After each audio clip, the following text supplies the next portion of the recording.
So I wanted to hear from you guys instead of having a panel what you guys thought. So, what are your thoughts about clean beauty as a category? And based off of some of what you've seen over the last few years, where do you think it's going to go over the next few years? Hello, Cedar Lily. What is your name? Hopefully Peter. you're Oh yeah, your name is Cedar. Okay, good. Yes. Awesome. Well, thank you so much for joining me on the stage. So, what do you think? I think that clean beauty is a very emotional thing. And I know that as a scientist, I would rather there be less emotion in the thing. But with my marketing background, I'm aware that emotion's always part of the equation. So I think we'll always have clean beauty or some iteration of it with us. So, is that, I guess, your prediction for the future of the category? Do you think that it's going to stay unchanged or continue as it is? I think it will evolve. I think that there's always going to be some new iteration of, because we've seen this coming, um, as far as being environmentally conscious in the last few decades, and now that's refining even further down into clean and green and the vegan movements and those kinds of things.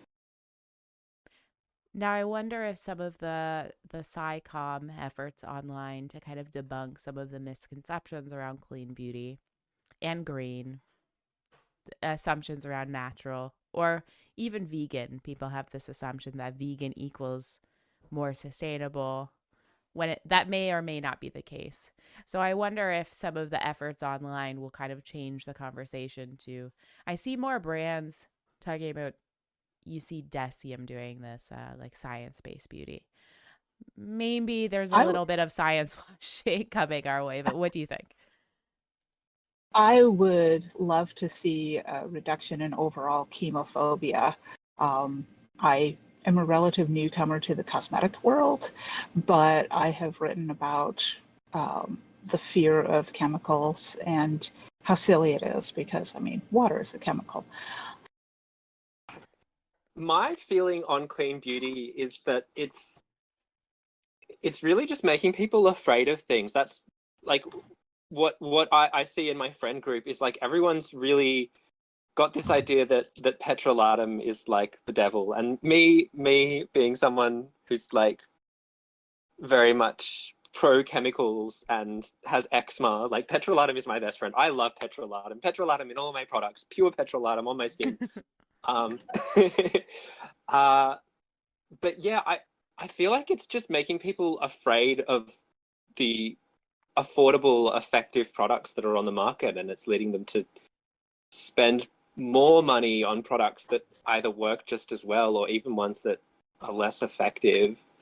So it's not my favorite thing, and I mean, I feel like if someone has like expendable income, whatever, like I don't really care. Spend They can spend their money on what they want, but like I don't know, like a lot of my friends are students and they like they can't. I remember I was talking to one of my friends recently, and they they said they would like to own a bike, but they can't even afford to own a bike. But then they're buying like skincare products from Lush because they think that regular skincare products are toxic or something. Fake. And I'm like, think of all the extra money that they'd have if they would just like use the cheap stuff that worked. Um, but yeah, I I'm not very hopeful about the future of clean beauty. I'm a bit of a pessimist about it, and I don't think it's going to move in a positive direction. I would like to see a more kind of scientific, evidence-based approach to clean beauty, and kind of um, maybe even embracing petrolatum as green technology. Which I mean, you've said before yourself that that's kind of what it is. It's upcycled waste, kind of. Um, I don't know if I that's don't know. going to I think happen. yeah. Well, I'll just say well, firstly to your first point about it being more expensive, And then, like, what this marketing is ultimately telling people, and I would want brands to think about this for what they are communicating, is that if you are not affluent or if you can't buy these expensive products, then you can't afford to be healthy. And I think that's a really icky message to be sending out, especially a lot of these products don't have Mm. the same kind of quality standards that some of the bigger companies with more affordable Oh my God, exactly. products have. But then I was recently on a panel about washing away greenwashing. It's a part of the Crota Sustainability Conference, and I think it's going to be published maybe even today, and I'll post it on the Discord when it's published. When everyone on the panel, and maybe shouldn't have said this because I was a moderator and maybe it wasn't my place, but everyone was talking about how, like, we need to be moving towards bio-based materials, and this is always the discussion in industry at scientific conferences, that we need to be moving to bio-based. But then there's no conversation about, like, yeah, we use waste products from the petroleum sector. So impacts of today versus impacts of tomorrow. It may make sense for us to move away from petrolatum if we as a society move away from petroleum to fuel the world, but how far away are we from that? And so the impact today versus the impact tomorrow is probably an important part of this discussion. What do you think? And we can manufacture hydrocarbons with biotech, can't we? Like that's Yep, we can. maybe we don't need to move away from petroleum at all. We just need new ways of producing it when the waste material is no longer being produced. But in the meantime, yeah. The other thing I worry Oh, about is, I'm sorry, when we're talking about sustainability, is I am looking a lot at using botanicals, and I'm always concerned because I don't want to source something just because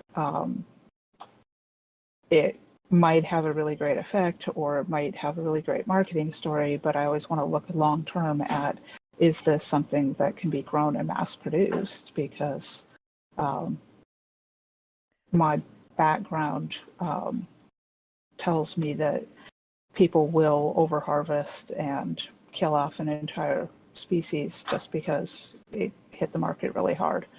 Oh, that's such a good point. And I think a lot of the times when, yeah, especially when brand founders are talking about, oh, we use this X ingredient, they can do it as a small brand. Now imagine if one of the conglomerates got their hands on that and started mass producing products with this ingredient. They could, yeah, wipe away a species. So I think that's another point that is often missed. That's a great point to add, Cedar. Ben, you've come to the stage. Do you have anything to add? Panel the other day you were on, and I was like so happy when you mentioned, because Oh, so I wasn't just being annoying. Yeah, because The I think sustainability conference, that's the one you're talking about, right? yeah. Yeah. I find it really hard to watch those types of things because a lot of the time it's like kind of assumed that like natural is like better, and then it's kind of like, surely these people should know. And I think especially because I remember when the woman from Terraform was talking about it, they have some like interesting stuff, I think, but it's really hard when a lot of their marketing is about like natural stuff. I'm like, oh, it kind of, I've heard it from like other people as well, where they're kind of like the only reason they are natural is because they say like, oh, they don't want to have to like re-educate the consumer. But it's like a lot of the time they're also like there's a difference between trying to like re-educate someone and then like actively saying like our product's like natural, but you could just like leave that out. And then I guess to the topic of today, past the totally agree with you, which, gosh, I totally agree with what you've just said. So what are your thoughts about clean beauty? You've kind of insinuated your thoughts, but your thoughts of clean beauty and the future of the category. I think the issue is it's much harder to debunk the clean beauty stuff than it is to like peddle it. And I guess part of the issue is Like, so to an extent, I think there's certain things in the UK and EU that are less prevalent than they were before because they're free from regulation. So we're like things like, I think there's less talk of things like parabens because you can't put on like a product anymore paraben free. So there's kind of less of that like worrying about it. And I think it's similar with sunscreen actives where it's like less prevalent because they're not like as like prevalent on the package. They're just like mixed in with the other ingredients.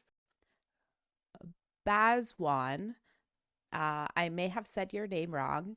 That may not even be your name. Please correct me. Do you have anything to add? Sure. Thank you, Jen, for inviting me up on the stage. Yeah, my full name is Sudhir Baswan, and you are kind of like pretty close up with that. Um, hello everyone. I'm Sudhir Baswan, and I'm an active part of the corporate beauty industry. And I also have kind of this blogging hobby exercise on the side on foodforskin.org.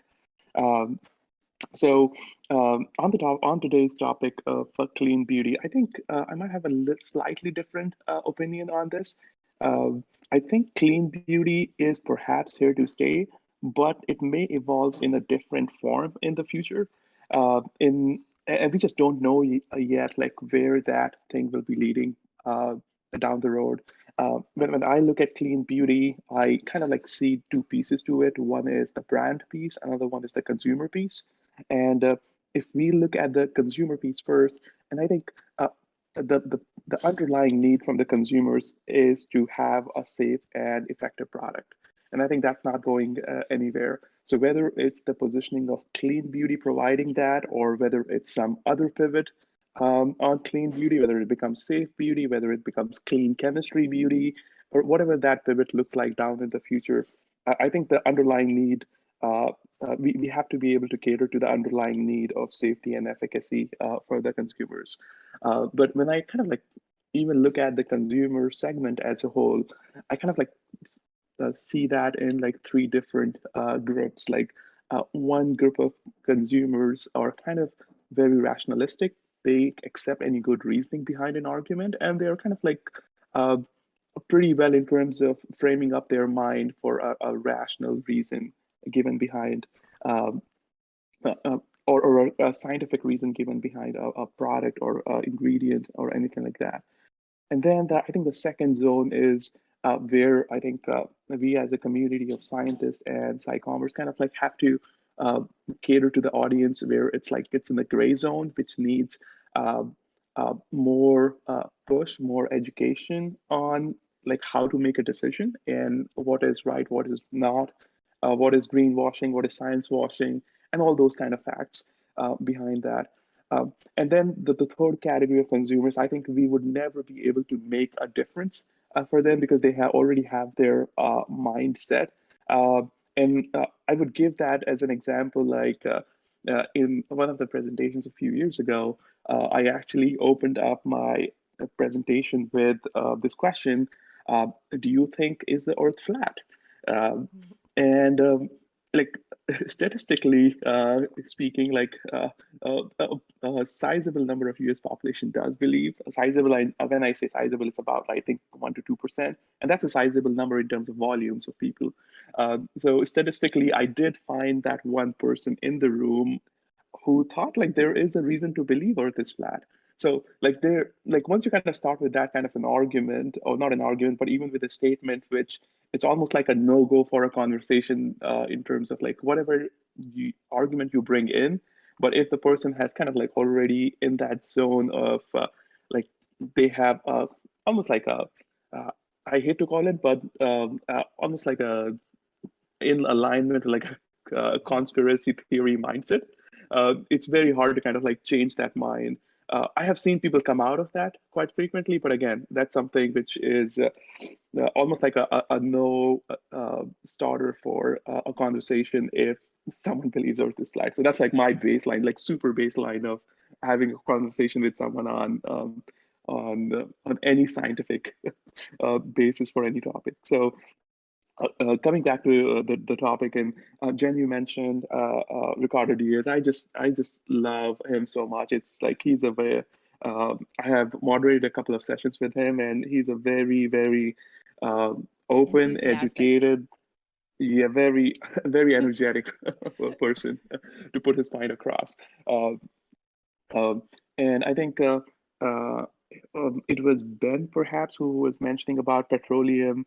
And I, in a recent conversation in Clubhouse, I heard someone say, "I'm petroleum, petroleum," and then it kind of like wired up my mind in a different way. I'm like, at the end of the day, it's still petroleum, and I kind of get like bio-based petroleum might be a different thing from a sourcing perspective, and we have to kind of move to greener alternative. Um, but it's kind of like a I think it's a very a simple thing where like a bio-based petroleum, okay, if it has the same effect, we can switch to that, and if it's greener overall in the context, that might be okay. But again, we are still using petroleum. We have a lot of side products coming out of it. Where do that go? We burn it If not in otherwise. landfill? Yeah. Yeah. And Yeah. then there's like this other example, and I don't know, like I still have to do a little more reading on this. So there was this something called a scone-derived plastic, and I was like, at the end of the day, it's still plastic, and if it's not getting degraded faster, or if it's not biodegradable, uh, is it worth creating plastic out of corn? Yeah. Um, so that's like those are like some thoughts on like where this like from a brand perspective, from a company perspective, and people who are like on the I know like the cosmetic industry and the beauty industry is very fluid in terms of changing claims, differentiating themselves like plus up the other claim, and kind of sometimes taking it like a little too far. And there are like no regulations to control behind it. But um, I think overall, I think brands have to be more accountable to keep clean beauty and have um, a concise and clear messaging for the consumers. So that would go a very long way. And for that reason, I kind of like really like this messaging by Decimin, like the Ordinary brand, like the Everything is Chemical campaign. So that's like at least with us as scientists, it resonates pretty well. Um, so, Just so so you guys that's know, me. if you're not speaking, if you just mute your mic, and then we'll get a better. Thank you, Regina. Regina. I'm assuming it's Regina. Correct me if I was wrong. I'm so sorry, Boswin. Did I mispronounce your name as well? Can you please re-say your name so I don't get it wrong? It's Sudhir Baswan. Baswan. Yeah, Baswan? you're good. Okay. Baswan, you're Okay. good. Good. Okay. Good. You made some Yeah. excellent So points. Thank you for contributing. yeah. So those were like my 2 cents on this topic. Thank you so much, Jen. Yeah, you made some excellent points around. Yeah, bioplastics is something, and I also don't really like the biomaterial. I don't really like that description because everything's bio-based. But bio-based plastics, there's a lot of research coming out looking at the impacts of producing products derived from agriculture like corn and potentially having a larger impact. Same kind of thing with like biofuel. Again, I don't really like that description, but biofuel potentially having a larger impact because it's diverting food products to produce fuel products. Now you got all these like byproducts that we can use for other industries like glycerin, but yeah, it's not a easy switch to go from petroleum based plastics to bio-based. That was a really good point. Um, Carmilla, do you have anything to add? Or would you like to answer the initial question, which was, what do you think about clean beauty? And do you have any insights or, I guess, yeah, maybe insights about where you think the category is going in the future?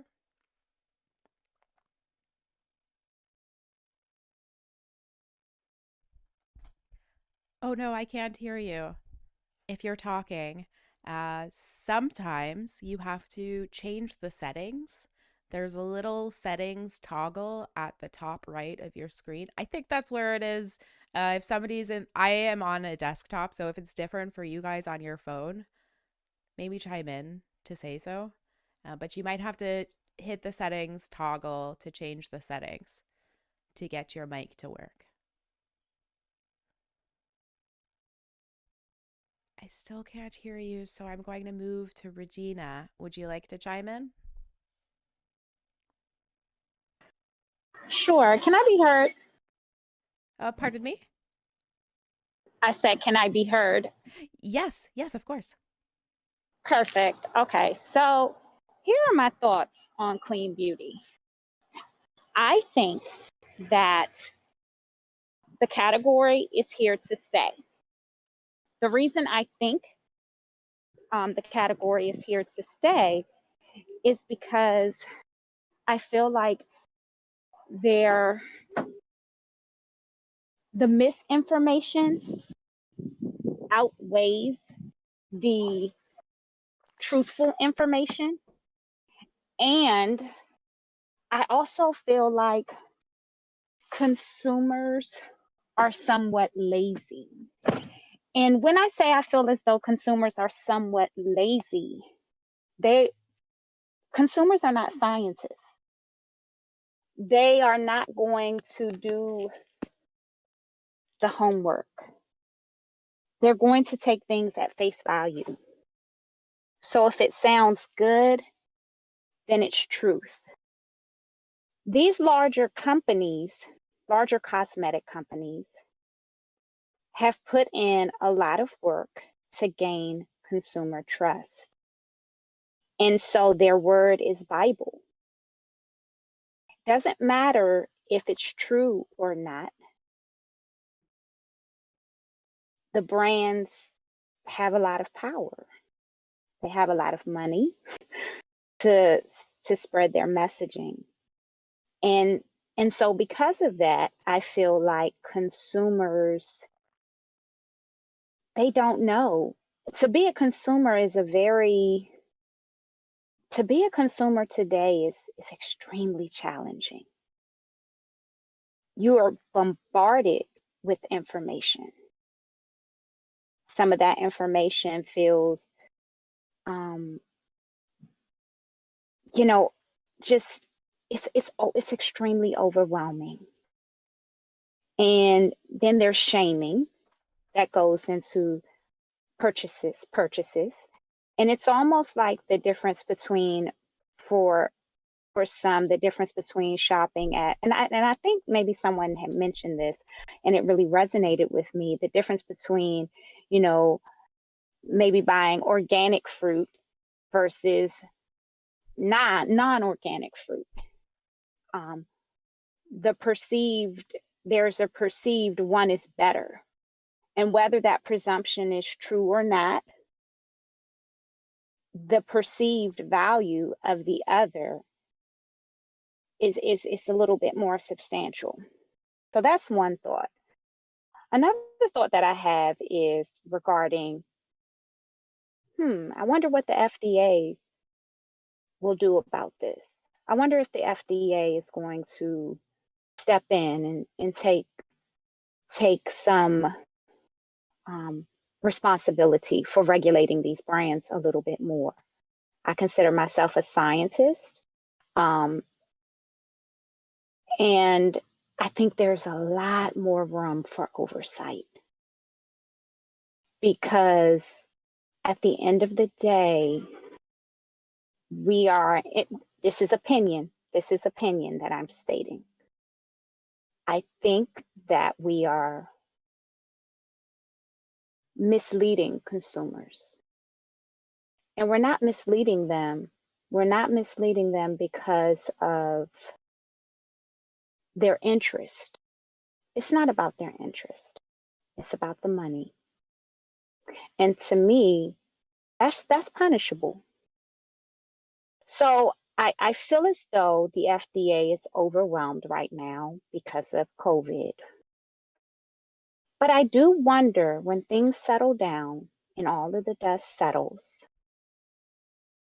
will the FDA take more of a position in really coming down on these brands and the claims that they're making?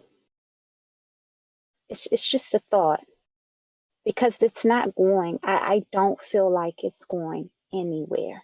In fact, I think it's gaining momentum. Just a thought. I think you're perfectly right that it's gaining momentum, but I don't think it's the FDA that should actually regulate this. It should be the FTC because it's misleading marketing. And the very thing that every brand could do to avoid this for clean beauty is actually just writing a definition of what they define as clean beauty so that the consumer knows exactly what the brand or the seller means is clean. And I know for a fact that we, as a company, recently got a question from retailers for why organic beauty is better and more healthy for your skin. And that was the presumption that it is from the retailer than conventional beauty products is. So it's not just the brands that's misleading it. It's an assumption from, well, more than brands, but also influencers as well as people who have nothing to do with cosmetics whatsoever. But for instance, as you mentioned with organics, that it's perceived better and healthier, just like it is with fruit and vegetables. But if you look at all of the impact it has, it's just incorrect that it's actually better to buy organic. Yes, you avoid pesticides. And of course, that's also a thing with organic beauty. You avoid pesticides, but they shouldn't be there anyway. But you still see the impact that it has on the environment, because organic food, for instance, here requires more land to produce. It has a higher waste level, whereas conventional food, yes, you add pesticides to have a higher crop, but it uses less land. And if you control the amount of pesticides used, then you can actually avoid the issue altogether for the finished product for the consumer and also the environmental impact of these pesticides. So it's well, to get to the point there, it's the FTC that should regulate on false marketing, and that goes for both organic food, but also for clean beauty and organic beauty. Whereas the FDA should go more for defining that you can't lie about something and say it's unsafe in general. If I don't know if you in the US have this honesty requirement in trading of cosmetics products. We do. I know there's in the EU. You do. Yeah. In that case, they could add it there that you can't use false marketing or denigrating otherwise legal ingredients. In that case, it would be FDA enforceable as well, but otherwise it's up to the FTC. Yeah, I think you guys both made some really good points. Yeah, I would maybe add past brands. Like if we're gonna put some blame places, okay, well, brands obviously, but then there's also stores with so much power like Sephora that all these indie brands are trying to fit into their mold, market in their mold. Sometimes they don't even use this marketing, but then Sephora goes and adds their own claims to the website when clearly the brand wasn't making these claims. I think they did this for, well, I reviewed a few products. I didn't actually do any follow through with them. Sorry if you guys were watching my reviews on YouTube. But with Kate's, those products, so on her website, she doesn't have any denigrating claims. And then on the Sephora website, there it is. With respect to additional oversight coming, yeah, I think you made some really good points, Regina. Especially with the FDA, with respect to product safety, being kind of overwhelmed with COVID. I think there are some things coming our way. For example, I know the Biden administration right now is in talks with, and now this wouldn't really be industry favorable, especially to smaller brands, are talking about additional oversight where the FDA would have more power, more teeth than they currently do. But who this will ultimately impact, if these changes are to go through, and if you want more information, you can go and look to the Personal Care Products Council. They've been doing a lot of writing on this in the Independent Beauty Association. Who will this impact? It will impact smaller brands that can't afford it, because the larger brands are already doing the safety substantiation required. So I don't know if that will actually come into place, but that may have an impact in the clean category if there's now all this oversight. The United States market is really hard to, like, all these brands are falling through the cracks. It's really hard to regulate everyone because it's such a large market. So the FDA and FTC have their hands full. In the EU, I know the Green Deal is underway. If anyone has more information on this, I would love to hear more. But I know something that they're talking about, which could potentially change the conversation in the cosmetics industry because, yeah, consumers, okay, more safe and more sustainable products is very important. It just has to be, like, you know, substantiated. Are they actually safer, and do they actually have a lower impact? And so the EU, as part of their Green Deal, is trying to address this with potentially having a requirement for green claims of an LCA, which is something that I would love to see from brands. But yeah, perhaps the conversation may change over the next, it's a long way out, but 10 years. Simon, what do you think? And perhaps you have more information. Yeah, you're I can't speak now. You're completely right that the EU is integrating this as part of the Green New Deal, but it's also actually already being used in several European countries as part of marketing. If you make environmental claims, you have to substantiate them. If you say they produce less waste, you have to do a complete LCA in order to practically substantiate it. And those are the type of environmental claims that are usually saying it's better for the environment, are usually hit down fairly hard. At least I know in the Scandinavian countries, it's a big issue. And as for oversight, yes, for the FDA, you might have more oversight, but that doesn't mean they might have more, so to speak, teeth, as you said. They might have more things they can enforce, but that doesn't mean they will. In the EU, every country has it's called a competent authority. So basically the people in charge of cosmetics of that country.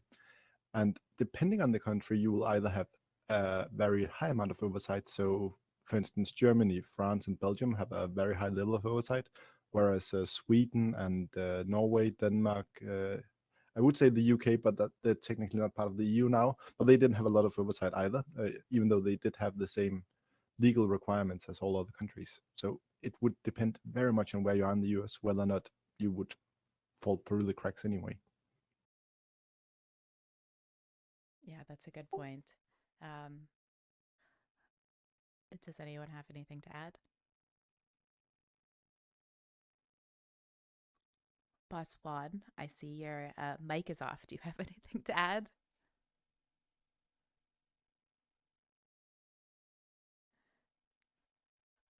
Oh, I think Boss Juan, do you also Jewel have first to talk? Jewel A. Is your name Jewel? It's Julie? German. It's hard. Whatever. Oh, can you say it? I'll try. Oh, maybe I won't. I'll just Jule. listen. Can you Jule. Oh, Eula. That's a beautiful Jule. name. I would have a Thank hard you. time saying it. Okay, sorry. It's fine. I like Jewel. I like Jewel. Jewel sounds awesome. I love it. Do you have anything to add? Not to the regulatory side or something, but I live in Germany and I see a lot of, how can I say it? I see a lot of seemingly educated people like talk a lot of nonsense, and I think that's why like clean beauty won't leave that fast. Like the German education system is weird, but like my cousin is trained to sell cosmetic products and he is all over the like clean claims, and I educates basically my whole family with nonsense. And I think it will take like a lot of years to get rid of that. It's so ingrained in societies now that it's hard to ignore. Oh, and I think that's a really good point. That's not exclusive to Germany. I see that across the industry. It's incredibly frustrating. I see a lot of people who proclaim to be experts. Perhaps they have PhDs. It seems that if you have a PhD, you can easily get a spot at a conference, which is really, really annoying, I find. They don't actually have relevant expertise and they're getting such a platform. I find, especially around sustainability, it's infuriating. And then they say just nonsense about, there's a few very well platformed, I guess, quote unquote, experts that go on about we need to be moving towards organic. I've heard one of them say that DIY beauty, that's going to be more sustainable. Like, let's just think about the economies of scale for a second and try to reason why that would make sense. Yeah, so I find a lot of people get platforms because the industry is just looking for PhDs because it looks nice, but aren't actually being like critical enough. So then there's this like false dichotomy of actual experts versus maybe not so much of an expert. A lot of safety conferences, quote unquote, or clean conferences, I find they'll find as speakers, they might find MDs that don't have relevant training. They'll find toxicologists that haven't actually worked in the cosmetics industry to chime in instead of going to regulatory toxicologists with decades of experience because lo and behold, they might have something different to say. Yeah, that happens across the industry and it's truly, truly infuriating. Baswan, I see you've come back to the stage. Do you have anything to add? Can you hear me now? I can hear you now. Okay, awesome. Okay, I was like, hey, hello, can you hear me? Can you hear me? Awesome. So, Jen, to your previous point, on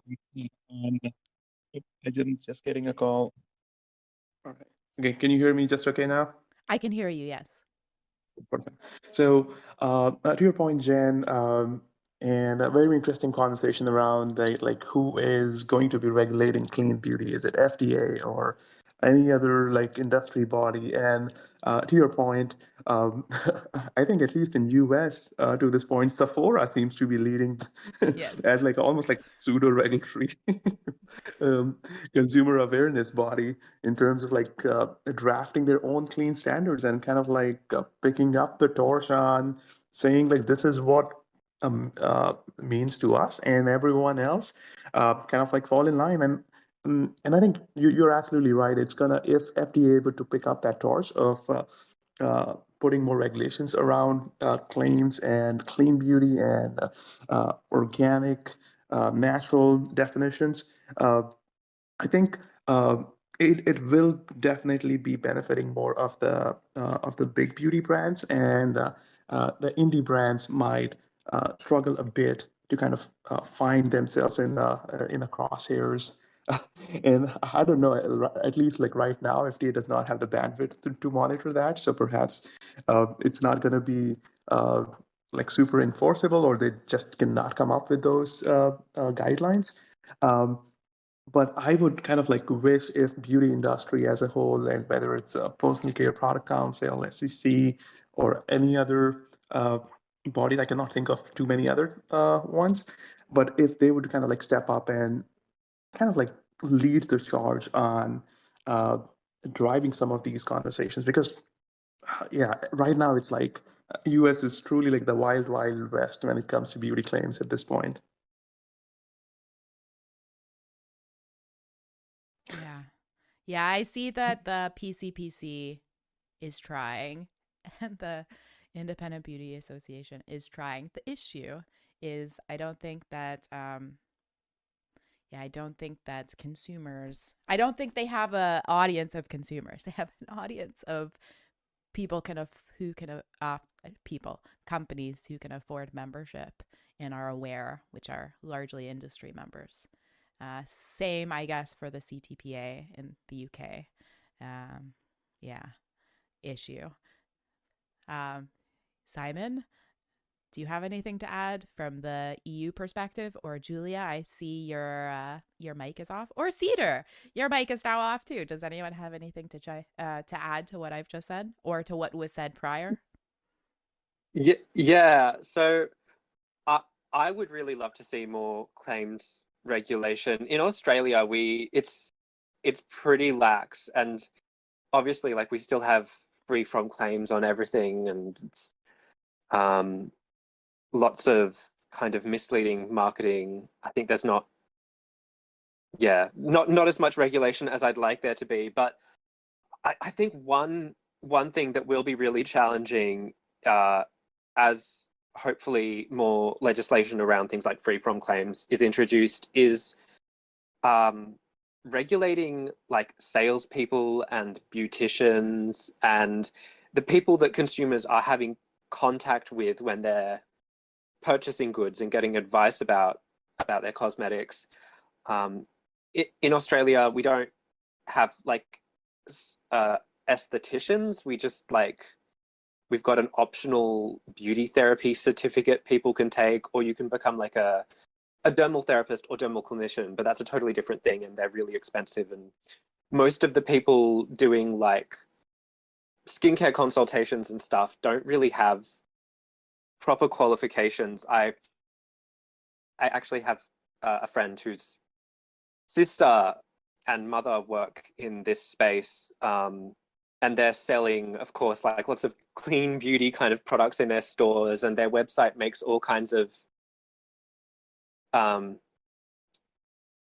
drug claims actually about their products but they're just getting overlooked because they're a tiny little brand and nobody knows they exist. But if someone goes into that clinic for a procedure, they're just getting bombarded with all this misinformation, and it seems legitimate because it's coming from someone who's giving consults and doing procedures for a living. So yeah, I think that's something that I would like to see regulated better, is the bad advice that is being given out.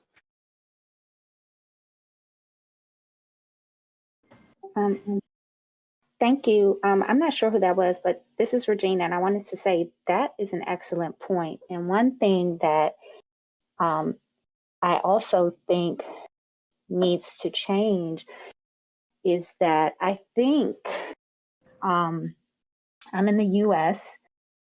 I am a licensed esthetician. I'm also a master's student in skin biology and dermatological science at the University of Miami.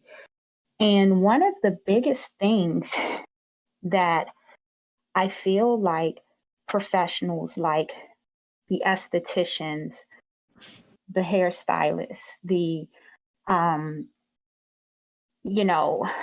the formulators is, I think there needs to be like an overhaul of the education, because here in the U.S., to be an esthetician in my state, I'm located in Maryland, right outside of Washington, D.C. To be an esthetician, you need 600 hours of study. That's the amount of time it takes to be an esthetician. But yet, many of these professionals, to no fault of their own, are educating the public. And there's a plethora of misinformation. I think at this point I've heard it all. I've been doing this for a little bit of time now. And I think the issue is so much deeper than what we just think on the surface. Like, the education needs to be overhauled. I don't think some people are spreading miseducation intentionally. I think people will spread miseducation because they're looking to the brand representatives. They're looking to the brand. And again, they are trusting the brands to educate. But as we know, the brand's interest is the brand. Their interest is in making money. Their interest isn't necessarily in spreading proper truth, spreading actual science. If I had a dime for every esthetician that doesn't know how to read an abstract or actually go through science, I would make a lot of money. So that doesn't point to unwillingness, it points to we're not educated. And so by and large, because a lot of us are out here, we're doing the work, we're in the trenches, we're doing the studies, we're doing the research. We can't be on Instagram. I can't be on Instagram. I'm working. You know, I'm a working scientist. I'm working. I'm piling through and pummeling through literature reviews. So I can't be on Instagram. I can't be on, you know, whatever the platform is to say no to every claim. So I think there's, you know, to your point about I think there needs to be some education overhaul. Aesthetics, where I live, it's not a major. You can't major in aesthetics in college. I think that's something I would like to see change, because then I think it could add a little bit more value to the position, and we would have more time to formally educate people, because that to me is one of the biggest keys. You can't take education from anyone. If we get out and we actually educate the consumers and start being the, you know, the balance to the conversation, and formulating educated responses and saying like, oh no, but this is why this doesn't work. This is why this claim isn't valid. Then I think you're going to see that shift. But until we can really get out there and really start having these conversations with consumers using platforms such as Instagram and your TikTok, because this is where the consumers are hanging out. They're definitely not hanging out on PubMed. They're not hanging out there. Let's be clear. You might have one or two, but the majority of consumers are getting their information from Instagram, from TikTok, from social media, from web pages, and they are relying on that information as truth. So you take a nonprofit like EWG. You take EWG and you put them out there, and you put a Kardashian face with them, and you put these social media icons that have the platform. And what do you think is going to happen? You're going to have people that buy into it. These celebrities with massive followings are building entire brands and empires off of this very conversation. But what would happen if you gave the power to the consumer? We would be having a much different conversation. We would have a much, much, much different conversation. What if you're Kim Kardashian, and forgive me, I have no problems with Kim Kardashian, I'm just using her as an example. What if instead of her pushing a narrative from clean beauty, what if she was the face that said, oh, no, I'm going through this scientific paper, and you know, this is what I found about parabens, and this is actually the truth. The narrative, it would completely change. So I think what I'm saying is it's twofold. Like, one, we have to get educated. We have to have more education, because even I heard it said here, the people that are educated on this topic, they're getting more educated. The people that aren't educated, they're just still swinging in the masses and hanging on to whatever information is out there, good, bad, or indifferent. So one is, let's get the professionals educated. Two, and then strengthen our platform, because that can create balance. Yeah, I agree with a lot of what you've said. Actually, I agree with everything that you've said. I think it's really challenging for a number of reasons. So firstly, not every professional is as equipped as the next to interpret science. And so you see all of these, for example, highly qualified dermatologists. They've done like 12 plus years of education spreading misinformation about a topic that they weren't trained, which is cosmetic chemistry.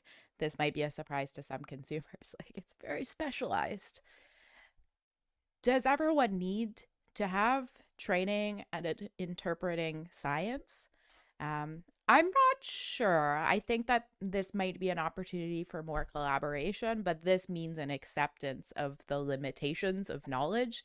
And I think a lot of people aren't very good at that. And I think a lot of people want to be experts in everything when we just can't. Like, we're We're like a hive as a society. No one can be knowledgeable in everything. The reason why we're all knowledgeable as a society is we work together with our knowledge. There's I think there's this really good book. I think it's called The Knowledge Illusion, something like that, where I kind of dove into this. Is a really excellent read where a lot of times we think that we're knowledgeable about something, like the way a toilet works. But then it's really based off of like a quick Google search. And then you're like, oh, yeah, that makes sense. I totally knew that. But did you? Would you have been able to answer that question without actually going and Googling it? There's also like these like systemic issues of science illiteracy. How do you address that? I don't know. This reminds me of a book by Carl Sagan that I loved. It was A Candle in a Demon Filled World? Oh my god, somebody correct me for the book title. One of Carl Sagan's books. Something with a candle in the title. It was one of my favorite books, and I cannot remember the name, but he kind of dove into the systemic issues of science illiteracy and how it's going to cause essentially everything that we're talking about. But how do we address that effectively? Well, that comes down to a policy thing. Like interpreting research. And I don't necessarily think that science literacy requires everyone, for example, estheticians. I don't really think they have to go and be able to interpret research. It would be helpful for sure, but I don't know. It's really hard. That's like a specific trained skill. I think there's also like this specific trained skill of communication that scientists often don't have. And so like the opportunities for interdisciplinary work between good communicators that are educated in science communicators, and scientists, which is challenging, hard to get, especially with the way that social media algorithms work, where they preferentially will I guess, elevate negative information, which and like bold information, which generally isn't aligned with science. Yeah. And then there's the issue of critical thinking. Just because you're highly educated does not mean you can critically think. And yeah, I've already said this, but I think it's something that's kind of missing in our education. Maybe it's evolving. I don't know. But these are all challenges that I think they underpin the movement, and also not only the movement of clean beauty, all of the misinformation across like the world on social media literacy as well. I think these all kind of underpin the growing problem of misinformation. And I don't know how to solve it. I don't know. Simon, what do you There is think? no way to solve it. First of all, the Carl Sagan book you referred to is called the Demon Haunted World. Oh, Science as Candle in the Dark. It wasn't even close. Yeah, very close. There was a candle in the name. There was a candle. Science as a Candle in the Dark. Anyway, I think, Regina, that you have some very fair points with people needing to be able to read scientific documents. But at the same time, I'm master's in medicinal chemistry, and I still have to look up stuff from time to time. The issue, I think, isn't that people can't read it, it's that they don't want to admit when they don't know. And that's one of the most important things in science. That's admitting when you don't know and admitting when you're wrong. And I do apologize if there's random sounds. My cat just walked onto my table. And if we have people admit that instead of just making up stuff. So if we're talking about clean beauty, saying, oh, this is really good for whatever someone told me once was good for something else, maybe this does the same. And then they might post on social media, it becomes controversial, and because it's controversial, there's lots of engagement, and the engagement then drives it up in the views.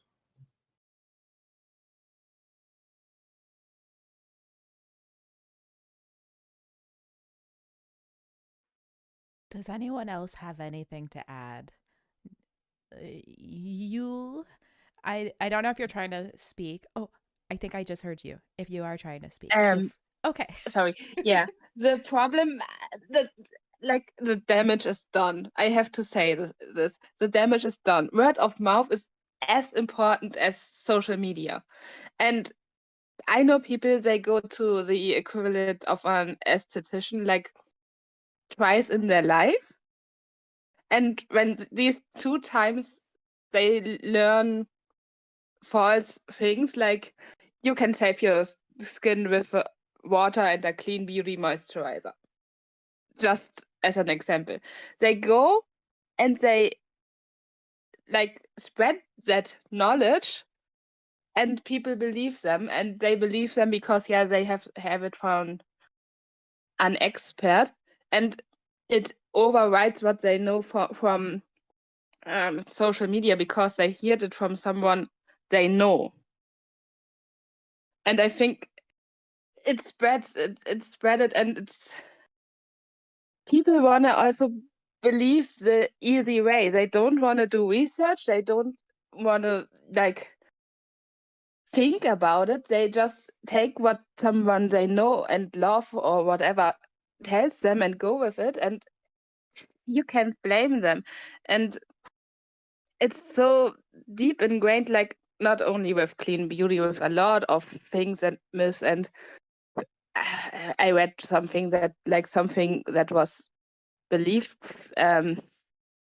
like way earlier is still ingrained in societies because like the public doesn't know that it was proven wrong yet. So there's a lot of just word of mouth going on also, and that's as big of a problem as social media is.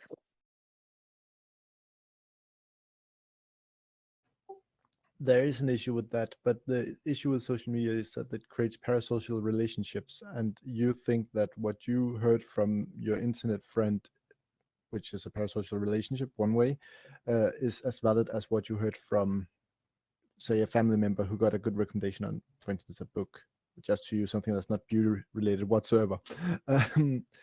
And when you see that and have that engagement with the online creator, they need to be responsible and stand out and say, well, we actually don't know, I don't know, and correct things that are wrong. I know for a fact that the homeopathic institute of whatever country, I can't remember, I think it was France, sponsored a study way back to prove homeopathy actually worked. And it was disproven, and there was a huge caveat when the article was first published, and it has been withdrawn since then. Doesn't mean that people don't still buy into homeopathy for the same reason, because they don't know that it's been withdrawn. You also see the same with Vaccines. I hope I don't step on anyone's toes, but with anti-vaxxers, there was with autism one study that indicated that there might be some relation, that they needed to study whether or not there were. There's been nothing proving it whatsoever. It's been a hypothesis from the beginning, and it just sticks around because it's information that's easy to remember and easy to divulge to other people. And science is not easy to remember. I mean, I pride myself in being able not to remember things, but know where to find them again. Yeah, I suppose this also speaks to like the human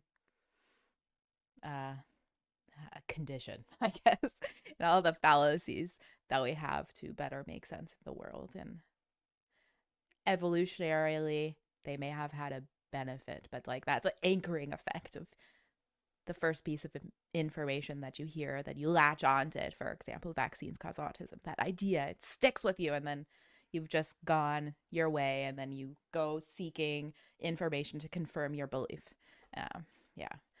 Yeah, it's definitely. I don't know. Speaking of the first piece of information that people are exposed to, something you said earlier about people who are good at communicating, and then people with more specialized science background collaborating together. I think we already have like some people who are really suitable for that job and would like to be doing more to be dispelling misinformation, and that is like high school science teachers. And I follow quite a few on social media, and I'm friends with a few, and the impression I get from them is that they're really frustrated by the curriculum because they have to like teach all this stuff that's you know, can be useful for some of the students, but really they would much rather be teaching about the science of household products and talking about vaccines and detergents and all these things that are very relevant to students' lives. But obviously there's like legislation and curriculum and things that are getting in their way. But yeah, like teenagers' minds are more neuroplastic, and even if they don't always trust or respect their teachers, that some of them will. And I feel like this is very off topic now from like the whole clean beauty debate thing that you're going to. But I would love to see all the science teachers given the opportunity to teach their students about these kind of things, because I know that a lot of them want to. Now, Diane, you've come to the stage and I don't think you've had a chance to have your voice heard. Do you have anything to add to this conversation? Can you hear me? I can hear you perfectly. Yeah, so I'm honestly just sitting and listening and enjoying all the information. I actually teach aesthetics here in Canada. So going kind of back to what Regina was saying, because you're in the States, you're saying you do 600 hours of education. We do 1,200 hours of education. And I mean, we do hands-on 405 hours, 100, I think it's 160 hours alone in skincare. And the students will still believe the Kardashians over what we do for them. So, I mean, what they see on Instagram, a TikTok, huge, you know, they're like, oh, have you seen this thing on TikTok? I'm like, yes, I have. Don't do that. You know, so as much as, you know, we try and educate, and we're not even licensed, you know, we don't get a license. They can do this. And I think, Jen, you're in Alberta. I'm so in I Ontario. think you're in Ontario as well. Mm-hmm. Oh, okay. Okay. I didn't know that. For some reason, I thought you were You know. in Edmonton. So I teach at Algonquin College. So I'm, you know, we've had this program and we're modifying it all the time because we're trying to keep up with everything. I have a whole section now in my level 2 skincare where it is an entire 3-hour class of skincare myths. And it's the most amazing class to me because the students, I tell them to come to me with, like, what have you heard? What do you believe? Can you debunk it? And the things they come up with, it's ridiculous, you know, and the clean beauty comes up all the time and they're like, oh, it's so toxic. And I constantly tell them to grab a glass of water and have a drink. I'm like, well, you're drinking chemicals, my dears, you know, and so they hear what I say. They are, you know, learning all of these things, but to have just their teachers tell them, you know, or give them this information and 15 other people are kind of saying the opposite to what we're telling them on social media, they're going to believe that. And Sephora, you know, they're certified clean or whatever it is, they'll believe that. So I don't know where the miscommunication is or where the divide is that, you know, we're trying to teach them, you know, yes, clean is good, but how sustainable is clean? You know, Jen, I think I've told you before, I've used one of your podcasts as an assignment to listen to them and, you know, like how they farm essential oils and stuff like that. Like, is it better to use natural or synthetic? So I feel like I'm banging my head against the wall all the time because I'm fighting with social media. And because clean beauty is so huge right now, my class is oftentimes defending, you know, the information. You know, they're like, well, it's toxic and well, it'll cause cancer and well, it'll, you know, it's shown to cause breast cancer. And I'm like, no, you know, read the science. So, I mean, I just sort of, that was sort of my input on that side of things, that it's still very hard to, even though I'm trying my best to educate, and all the teachers are trying our best to educate the students on what it really is, social media is a lot more powerful, I think. And it's not only social media. Oh my gosh. True. I don't fault people for falling for this misinformation, because there are people with PhDs and MDs getting massive platforms, and they seem like they're Yes. authoritative like in an authoritative position. Some even talking at universities. I sometimes give guest presentations at some of the local universities on sustainable development in the cosmetics industry, and I'm giving it to the environmental sciences. And some of these misconceptions, I'm surprised that they have this perception that organic will be less impactful. And then I have this conversation. It's usually to undergrads that I'm giving this presentation to, and then it's like they've never even thought of this, because alarmingly their professors are telling them this.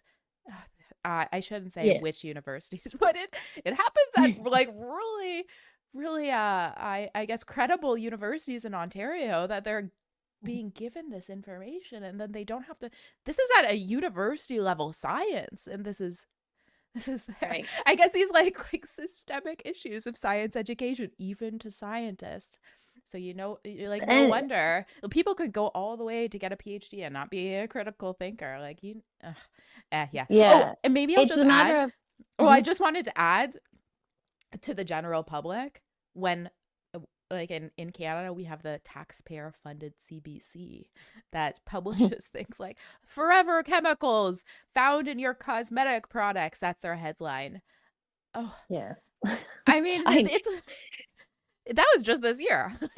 Yes, I'm always excited to watch those, and then I get so disappointed with them. To your point of like the teachers, sometimes, I constantly am redoing my content. A lot of times other teachers are, why do you work so hard on changing everything? Why don't you just leave it the same? Because the information changes. So I think that sometimes if a teacher has been in something for a long time, it is very, very easy to teach your class the same way you taught it the semester before, because it's a lot of work to put it all together. But when the information changes, I mean, just skin of color now. I mean, the information that I had, that I learned with 23 years ago, it was very, very lacking, and it still is. So I'm reading so much and changing so much of the curriculum, but I still have guidelines that I'm supposed to follow. And, people are like, don't go overboard, don't go overboard. But I'm like, I'm not giving them the most current information. I am failing my students. I'm giving them an F. I'm getting an F for giving them not the best, most current information. So sometimes a lot of people, they get into their salaried, pensioned positions, and it's easy. It's an easy job. And if you don't want to change things, or if you don't want to keep up to date on things. So, I mean, just education wise, when you're talking about going and talking to the universities, and sometimes the students are like, well, my teacher said, well, your teacher has their opinions, but if you look at the facts, it's frustrating sometimes. Maybe you should give them a primer to toxicology for the understanding why it may have proven to cause cancer at ridiculous concentrations. Just a quick one there. And as for don't do too much, there is a way to circumvent that. Instead of you not doing too much, you can read up on it, and instead of telling them, then just ask them to, as an assignment, to figure out what information has been updated since that last time, because then they will also slowly realize that science is ever evolving, and the point of science is figuring out, oh, I was wrong, this is actually how it works, and then keeping on until we have a sound theory that can't be disproven. That's excellent. Thank you. That's an excellent idea. Yeah, our sort of the thing we have the most trouble with, and I saw a meme about this morning. It was a teacher asking the students to write a story, or tell me about what you did on your summer vacation, and the kid is holding up their cell phone saying, can't you just look at my Facebook? That it's, my Facebook has all the information, just look there. But sometimes it's hard to get them to read the information. I mean, and I'll tell you, there is a handful. There's always a handful. We have, I think, 105 students right now, and I can probably count on 2 hands the students that will be amazing because of their work and their questions, and they do the work. Fun fact in the background of all of our information we ask them to look at, we can see who looks at it, and it's crazy how many people don't. But definitely. I'll do that and sort of give them this is the old information, this is the new information. What has changed? What do you think? Why has that changed? That's really great. Thank you. So we've been talking for over an hour. This was great. I wasn't sure if anyone was going to join me and if I was just going to be opening up the Discord live chat to close it in 10 minutes as I'm sitting alone in the room. I really enjoyed this. I hope you guys did as well. So I am going to publish this conversation on our Discord, our YouTube notes channel, and I'll post it again in the webinar chat. So if you'd like to listen back, would you guys like to do this again? And if so, is there a topic that you'd like to cover? Sorry. This was great fun. I would love to do something like this again. Yeah. I completely agree, but I have a colleague calling me now, so I have to hang up. Thank you for joining, Simon. Yeah, absolutely would love to do this again. This time was like working perfectly. I almost always want to like listen in, but sometimes the timing is off. But I love these conversations. I think you're doing an amazing job. Keep up the good work. Oh, thank you so much. And thank you for joining and contributing your thoughts.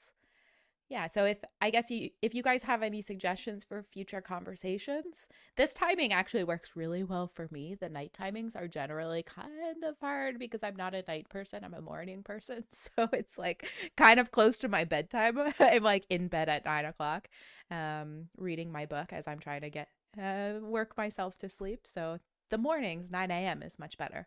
So yeah, if you guys have any topic suggestions for the next chat, it might be a little impromptu, but I'll usually post at least the day before about when the chat is going to happen. And as always, publish on the YouTube's notes channel. Just leave it in the webinar chat, and then I will take it up for consideration. But I'm hitting the stop record button. Thank you so much for joining. You guys all had excellent perspectives to add into the conversation, and I hope you all have a great rest of your day. Thanks, everyone. Thank you. Thanks, Jen. Thanks, Jen.